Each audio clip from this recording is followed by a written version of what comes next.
Berikutnya, tamu spesial kita, Ki Jancu, Sujiwo Tejo.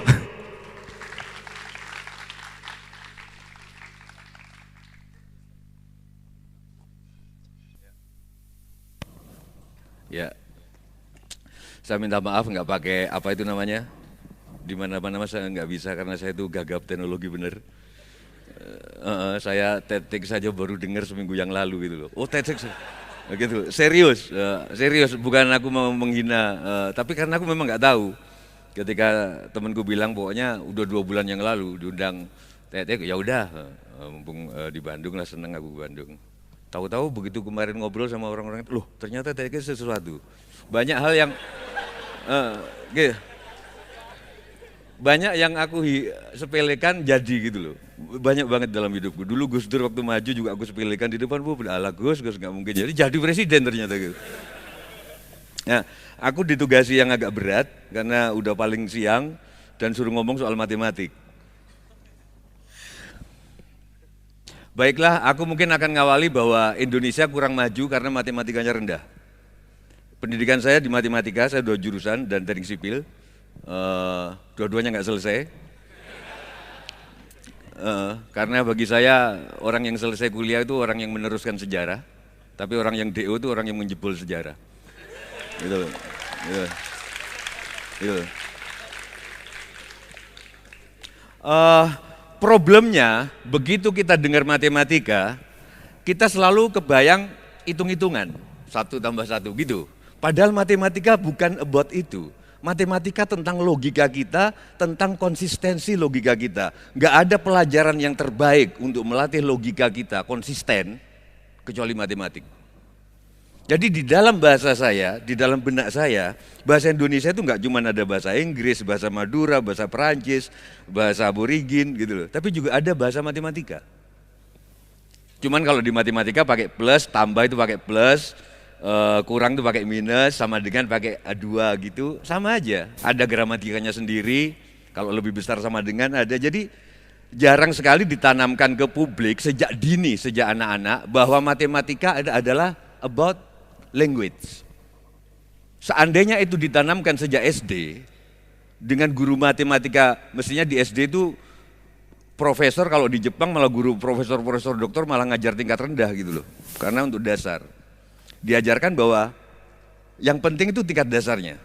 Kalau diajarkan bahwa matematika itu logika, kita nggak akan jadi kayak gini gitu. Karena logika kita kan konsisten, misalkan konsisten. Saya termasuk orang yang menolak pemakaian helm. Gitu loh. Debat sama orang-orang ahli hukum. Aku bilang, kenapa kok pakai helm? Supaya kalau jatuh kemungkinan nggak mati, gitu loh. Kemungkinannya nggak gegar otak. Aku bilang, memang kalau hidup negara ngasih kerjaan. Memang kalau hidup negara ngasih pelayanan kesehatan. Seperti Panji bilang, untuk jangan sampai sakit di Indonesia karena bangkrut. Kecuali kalau polisi bisa nyetop, stop, kalian nggak pakai helm, pemerintah tiap tahun sudah invest ke you, tiap orang 2 miliar per orang, termasuk penyediaan lapangan kerja, ini saudara menyanyiakan masuk penjara. Lagi ini nggak ada apa-apa, saudara nggak pakai helm, itu nyawa-nyawaku dewe janjo, ya gitu. Gitu. Nah, itu logika-logika matematika saya. Karena apa? Matematika selalu dikesankan bahwa matematika ilmu kepastian. Itu bullshit, itu orang yang nggak ngerti. Nah, aku malu kalau ada temanku, teman dekat yang ngomong kayak gitu. Matematika ketidakpastian. Tapi matematika tentang kesepakatan. 1+1 itu sama dengan 2, siapa bilang pasti? Kalau kita bicara dalam konteks bilangan persepuluhan, iya. Tapi dalam bilangan biner 1+1 enggak 2. Nah, kita sepakat dengan Pancasila, gitu loh. Sepakat kan? Terus sepakat bahwa bumi, tanah dan sisinya dikuasai oleh negara bagi kemakmuran. Udah sepakat itu. Tapi dari Freeport kita cuma dapat 1%.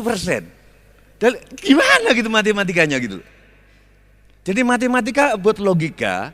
Kalau seluruh masyarakat Indonesia diajar matematika secara benar, saya mendapat pengertian matematika secara benar ketika saya kuliah di ITB, matematik, dari Dr. Hutahian. Mudah-mudahan Tuhan ngasih berkat ke beliau. Dibuka mata saya, oh ini matematik. Dari situ saya tahu hubungan matematika sama musik. Kalau matematika kita benar, banyak penyair Rendra matematikanya jelek. Tony Prabowo, pemusik, matematikanya jelek. Padahal menurut saya, seseorang yang musiknya bagus, matematikanya harus bagus. Karena berhubungan, nanti saya jelaskan.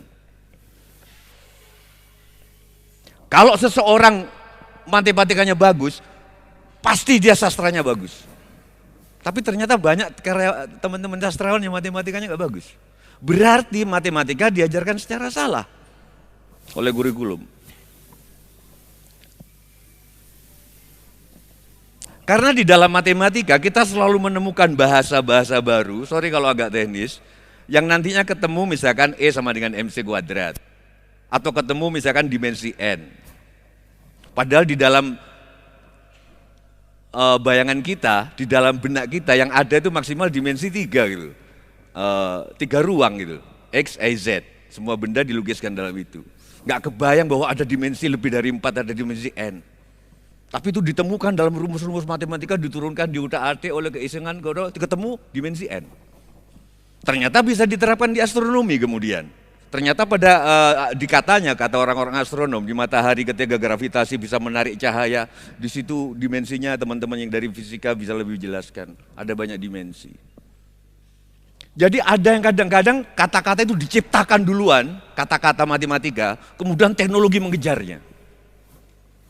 Zaman saya di teknik sipil, karena belum ada komputer, yang dihitung itu gitu Mas Emil kan masih ingat. Gaya itu kalau kita ngelihat mau bikin beton itu, satu di pinggir, satu di tengah, satu di sana. Berapa bebannya? Dari situ didesain. Padahal sudah ada rumus matematik untuk menghitung tiap gaya, deretnya itu ada deret matematiknya. Di situ tekanannya berapa, di titik itu tak terhingga ada. Begitu komputer keluar, dihitung bisa lebih efektif kolom dan bukan gitu Mas. Lebih karena nggak enak aja deh jawab. Jadi setelah, nah begitu juga penyair kan diotak-atik, penyair mengutak-atik kata-kata. Aku bawakan mayatku padamu tapi kau bilang hanya, aku bawakan cintaku padamu tapi kau bilang masih, aku bawakan arwahku padamu tapi kau bilang hanya, tanpa apa aku datang padamu. Dalam bahasa kita, gimana kita membawa arwah kita ya? Gimana kita membawa mayatku padamu, tapi kok masih kau bilang sajanya Sutarji. Tapi bedanya di dalam puisi itu hanya ada dalam penghayatan kita. Oh, dengan membaca itu, ketika aku datang ke kekasihku, aku dengan penghayatan lain.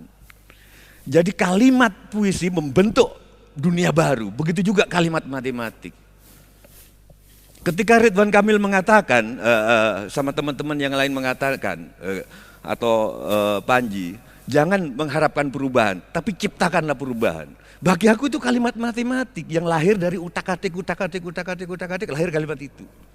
Lalu kita menghipnotis diri kita, menyihir diri kita untuk mewujudkan kalimat itu.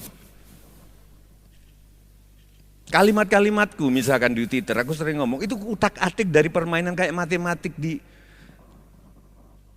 Kalau nggak salah ada 1000 persamaan, A misalkan ya, A plus B sama dengan C, lalu A diuraikan, A itu ternyata D plus F, berarti D plus F plus B sama dengan C, C diuraikan, matematika kan terus ketemu E sama dengan MC kuadrat. Loh intinya gitu kok. Nah dari pengalaman tadi Mas Denny Cobra siapa? Denny siapa? Denny Darko bilang, semua yang orang besar itu salah satu cirinya selalu salah ngomong orang.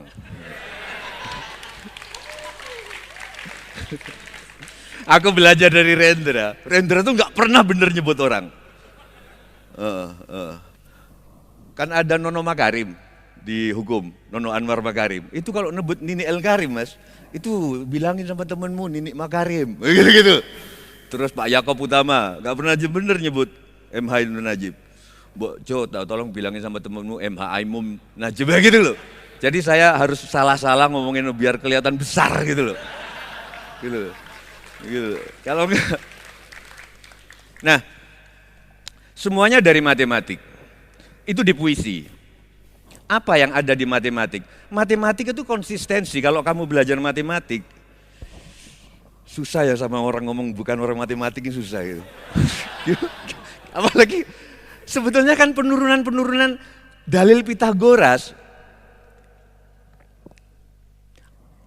sinus kuadrat alfa plus kosinus kuadrat alfa sama dengan 1.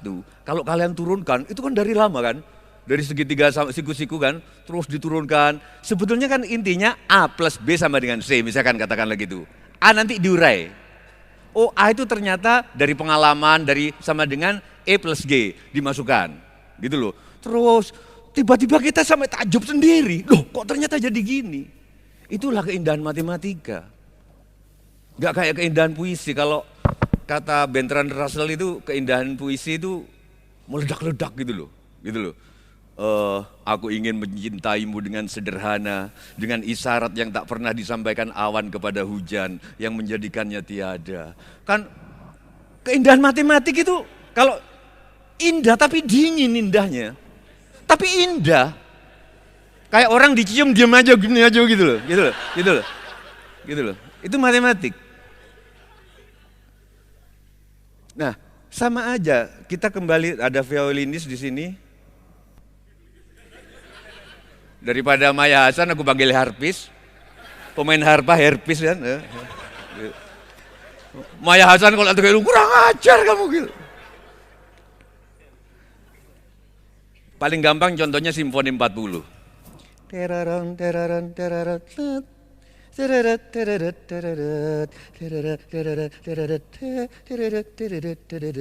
Sebetulnya itu kan kalau diambil intinya adalah terorot. Intinya itu, loh bener. Terus di persamaan kedua kalau di matematik, oh terodot ini dari pengalaman-pengalamanku, dari pengetahuan-pengetahuanku melihat yang lain-lain.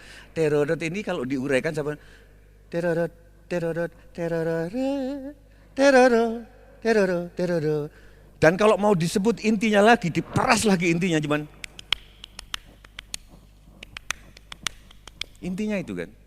Matematika adalah kemampuan menangkap pola dari sesuatu yang semula tidak terpola. Itulah kemampuan matematika yang harus ditanamkan. Melihat kemacetan yang seolah-olah semrawut, tapi ternyata ada polanya. Orang matematika akan melihat, oh pada jam 6 pagi, akan dibentuk konsep-konsep himpunan untuk penyelesaian masalah. Teman saya orang matematika, batik ada berapa coba? Banyak. Parang tritis, apa? Asu Parang Kusumo ya, parang rusak, batik pagi sore Pekalongan karena bisa dipakai pagi dan sore, itu udah sejak zaman Belanda. Terus batik Kawung, banyak banget di Indonesia. Tapi teman saya matematika menjadikannya cuma ada 6 pola batik. Jadi kemampuan menangkap pola dari sesuatu yang tidak terpola. Itu yang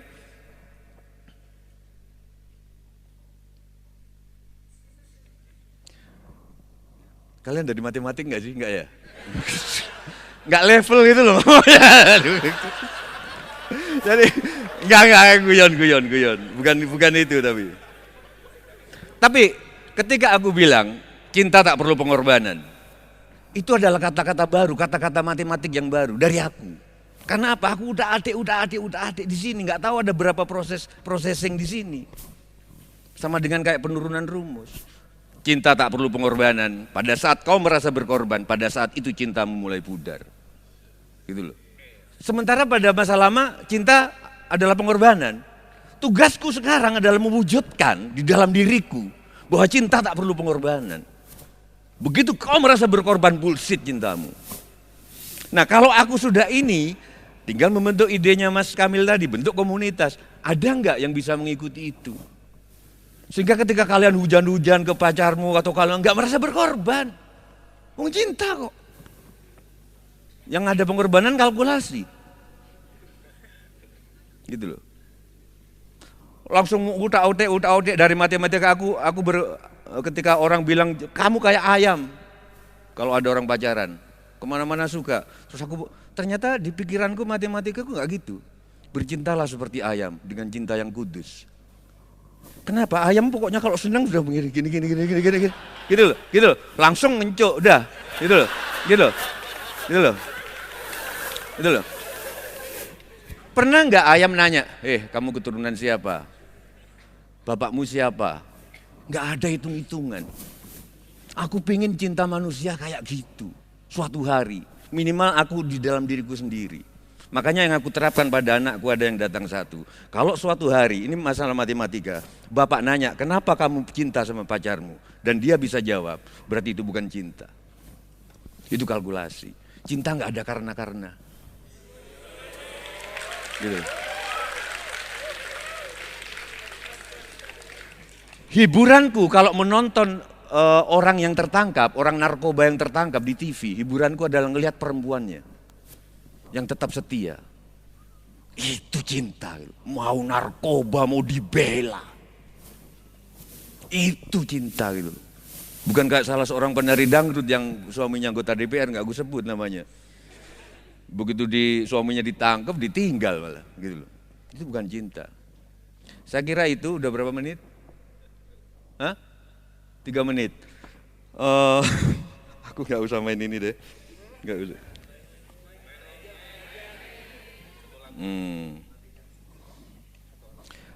Sekarang gini, semua hal itu didasari kita sadar nggak sih bahwa kita terjajah?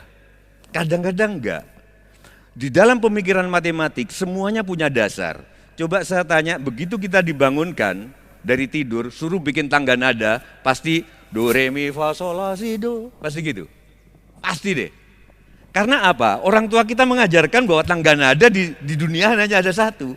Do, re, mi, fa, sol, la, si, do. Do, si, la, sol, fa, mi, re, do. Bikin lagu apapun atas dasar itu. Tanpa sadar. Padahal di Sunda ada damilati nada. Di Jawa ada selendro dan pelok. Di Flores yang saya pernah ke sana, tiap kecamatan nadanya beda-beda. Nada dasarnya. Nada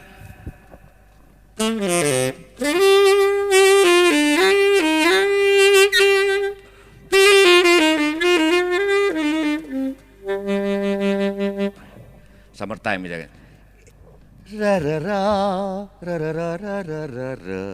Intinya apa? Do, mi, sol, do, re, mi, do, re, sol, do, re, sol, do. Jadi seluruh tangga nada di dunia itu dalam pemikiran matematik cuma dibagi 2, mayor sama minor. Intinya nada itu dimanapun, saya agak malu ada ya di situ dia lebih pinter. Bayangan saya aku bicara di TED itu orangnya goblok-goblok gitu. Asu tenan. Begitu masuk ada Ridwan Kamil, ada Panji, ada yang dari Garut, udah banyak kerjain.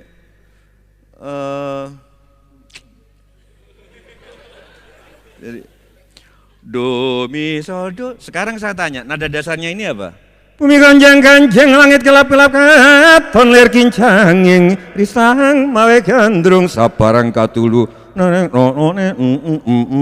gitu nadanya.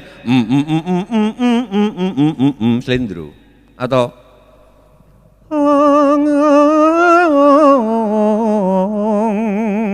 lamun mati si rojo tati dewa ratu. Apa nggak ada do re mi fa solnya itu. Ending dari pernyataanku ini, mari kita berpikir matematik. Matematik tidak sebagai hitung-hitungan, tapi matematik sebagai bahasa, karena itu mempengaruhi logik. Matematik erat kaitannya sama lagu, erat kaitannya sama puisi. Aku setuju bahwa matematika adalah orkestrasi dari seluruh konsep. Konsep arsitektur, konsep mesin, teknik mesin, konsep seni rupa digabung jadi satu dalam konsep matematika. Matematika adalah orkestrasi dari seluruh konsep, sementara musik adalah matematika yang berbunyi.